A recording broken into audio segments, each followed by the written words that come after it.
시원적 구속사 설교 주제 계시 현현 구름과 영광 속 현현 출애굽기 40장 34절에서 38절 구름이 회막에 덮이고 여호와의 영광이 성막에 충만하며 모세가 회막에 들어갈 수 없었으니 이는 구름이 회막 위에 덮이고 여호와의 영광이 충만함이었으며 구름이 성막에서 떠오를 때에는 이스라엘 자손이 그 모든 행진하는 길에 앞으로 나갔고 구름이 떠오르지 않을 때에는 떠오르는 날까지 행진하지 아니하였으며 낮에는 여호와의 구름이 성막 위에 있고 밤에는 불이 그 구름 가운데 있음이 이스라엘의 온 족속이 그 모든 행진하는 길에서 그들의 눈으로 보았더라. 아멘. 광야에는 말이 없었습니다. 바람은 모래를 쓸고 지나갔고 이스라엘의 장막들은 끝없이 펼쳐진 침묵 가운데 서 있었습니다. 성막은 완성되었습니다. 모든 것이 제자리에 놓였습니다. 그러나 아직 아무것도 일어나지 않았습니다. 사람들은 기다렸지만 무엇을 기다렸는지 알지 못했습니다. 그때 구름이 내려왔습니다. 사람이 만든 구름이 아니었습니다. 사람이 불러온 구름도 아니었습니다. 하늘에서 내려온 구름이 회막을 덮었습니다. 그리고 영광이 성막에 충만했습니다. 모세는 들어갈 수 없었습니다. 하나님의 영광이 그곳에 가득 채워졌기 때문입니다. 그 순간 성막은 더 이상 사람이 세운 장막이 아니었습니다. 하나님께서 자신을 드러내시는 자리가 되었습니다. 이스라엘은 하나님을 찾아낸 것이 아닙니다. 하나님께서 자신을 나타내셨습니다. 그들은 영광을 발견한 것이 아닙니다. 영광이 그들 가운데 내려왔습니다. 나는 하나님을 찾으려 했습니다. 그러나 내가 찾기 전에 하나님께서 먼저 나타나셨습니다.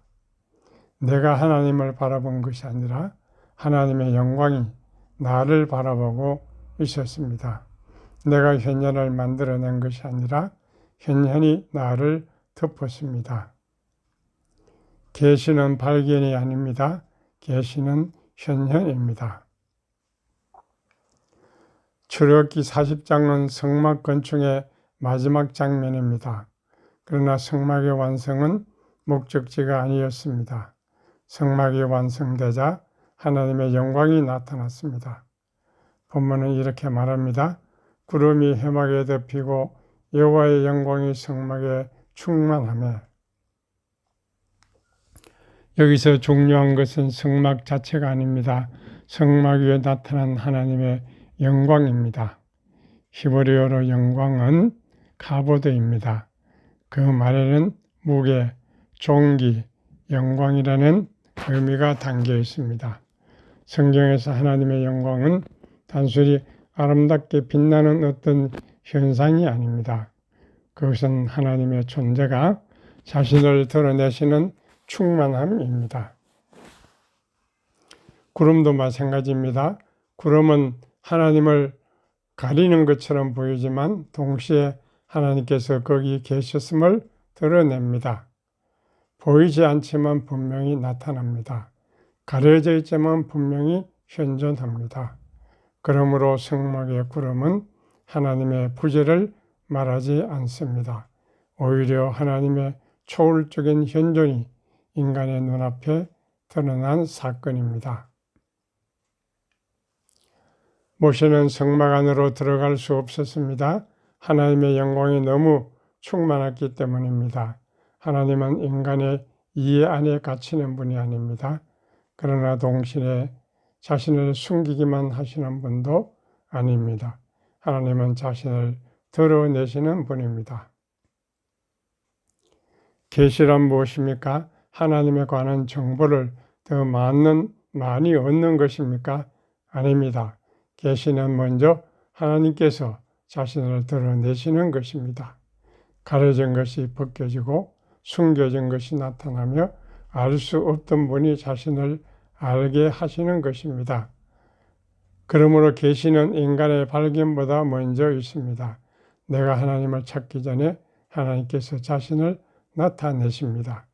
계시는 인간의 발견이 아니라 하나님의 자기 드러남입니다. 성막 위에 내려온 구름은 성경 전체를 관통하는 하나님의 자기 드러남 가운데 있습니다. 처음 하나님께서는 창조를 통해 자신을 드러내셨습니다. 어두운 가운데 빛이 나타났습니다. 혼돈 가운데 질서가 나타났습니다. 죽음의 공간에 생명이 나타났습니다. 그리고 인간은 하나님의 형상으로 나타났습니다. 그러나 타락이 찾아왔습니다. 인간은 하나님 앞에서 숨었습니다. 하나님께서 사라진 것이 아닙니다. 인간의 눈이 하나님을 피하기 시작한 것입니다. 그러나 하나님은 숨어버린 인간을 그대로 두지 않으셨습니다. 언약을 세우셨습니다. 아브라함에게 나타나셨고 모세에게 나타나셨고 이스라엘 가운데 나타나셨습니다. 그리고 성막에 자신의 영광을 나타내셨습니다. 그러나 이것이 끝이 아니었습니다. 성막의 영광은 더 완전한 현현을 기다리고 있었습니다. 그리고 때가 참에 말씀이 육신이 되었습니다. 예수 그리스도께서 오셨습니다. 구름 속에서 나타나신 영광이 육신을 입고 우리 가운데 나타났습니다. 십자가에서 하나님의 사랑이 드러났습니다. 부활에서 생명의 영광이 드러났습니다. 성령을 통하여 그리스도의 현존이 교회 가운데 드러났습니다. 그리고 마지막에는 새하늘과 새 땅에서 하나님의 영광이 완전히 드러날 것입니다. 그러므로 구속사는 단순히 사건들의 연속이 아닙니다. 하나님께서 자신을 계속 드러내시는 현현의 역사입니다. 창조, 타락, 언약, 그리스도, 교회, 새 창조, 이 모든 역사는 하나의 방향을 향합니다. 하나님의 완전한 현현입니다. 구약의 이스라엘은 구름 속에서 하나님의 영광을 보았습니다. 그러나 아직 하나님의 얼굴을 온전히 볼 수 없었습니다. 모세도 하나님의 등을 보았습니다. 구름이 있었습니다. 휘장이 있었습니다. 거룩한 거리감이 있었습니다. 그러나 어느 날 그 구름을 넘어 한 얼굴이 나타났습니다. 예수 그리스도입니다. 요한은 말합니다. 말씀이 육신이 되어 우리 가운데 거하심에. 구약에서는 하나님의 영광이 성막에 충만했습니다. 신약에서는 하나님의 말씀이 육신을 입고 우리 가운데 거하셨습니다. 성막이 하나님의 임재를 나타냈다면 예수 그리스도는 하나님의 임재를 인격으로 나타내셨습니다. 그래서 예수님을 본다는 것은 단순히 한 인간을 보는 것이 아닙니다. 아버지의 영광을 보는 것입니다. 예수님의 눈에서 하나님의 마음이 드러납니다. 예수님의 손에서 하나님의 자비가 드러납니다. 예수님의 말씀에서 하나님의 진리가 드러납니다. 예수님의 십자가에서 하나님의 사랑이 드러납니다. 예수님의 부활에서 하나님의 생명이 드러납니다. 그러므로 하나님을 알고 싶다면 예수 그리스도를 보십시오. 하나님의 사랑을 알고 싶다면 십자가를 보십시오. 하나님의 영광을 알고 싶다면 부활하신 그리스도를 보십시오. 예수 그리스도는 하나님의 계시가 인격으로 현현하신 분입니다. 우리는 종종 내가 하나님을 찾아야 한다고 생각합니다. 내가 더 깊이 생각하고 더 많이 공부하고 더 열심히 기도하면 하나님께 가까이 갈 수 있다고 생각합니다. 그러나 계시는 그보다 먼저 시작됩니다. 하나님께서 먼저 자신을 드러내십니다. 갈바르트는 계시를 하나님 자신의 자기 계시로 이해했습니다. 하나님을 알게 되는 근거는 인간의 능력이 아니라 하나님께서 자신을 나타내시는 은혜입니다. 레비나스는 얼굴이 인간을 부른다고 말했습니다. 얼굴은 단순히 내 앞에 놓인 대상이 아닙니다. 나를 향하여 다가오고 나에게 응답을 요구합니다. 마리옹은 현상이 스스로 자신을 우리에게 주는 차원을 강조했습니다. 이 모든 사유는 하나의 질문을 우리에게 던집니다. 나는 무엇을 보고 있는가? 그러나 성경은 더 깊은 질문을 던집니다. 누가 먼저 자신을 드러내셨는가? 성경의 대답은 분명합니다. 하나님입니다. 그리고 하나님의 자기 드러남은 예수 그리스도 안에서 가장 완전하게 나타났습니다. 그러므로 계시는 내가 하나님을 붙잡는 일이 아닙니다. 하나님께서 자신을 내어주시는 사건입니다. 나는 그 앞에 섭니다. 그리고 응답합니다. 한 사람이 오래 사용한 낡은 그릇을 가지고 있었습니다. 그릇에는 작은 거미가 있었습니다. 그는 그 그릇을 버리지 못했습니다. 누군가 물었습니다. 왜 새 것으로 바꾸지 않습니까? 그는 대답했습니다. 이 그릇을 통해 빛이 들어오기 때문입니다. 금이 간 곳으로 아침 햇살이 들어왔습니다. 작은 틈 사이로 빛이 바닥에 길게 누웠습니다. 완전한 그릇은 빛을 담을 수 있었습니다. 그러나 금이 간 그릇은 빛을 드러내고 있었습니다. 우리의 삶도 그렇습니다. 우리는 자신의 약함을 감추려고 합니다. 상처를 감추고 실패를 감추고 눈물을 감추고 죄를 감춥니다.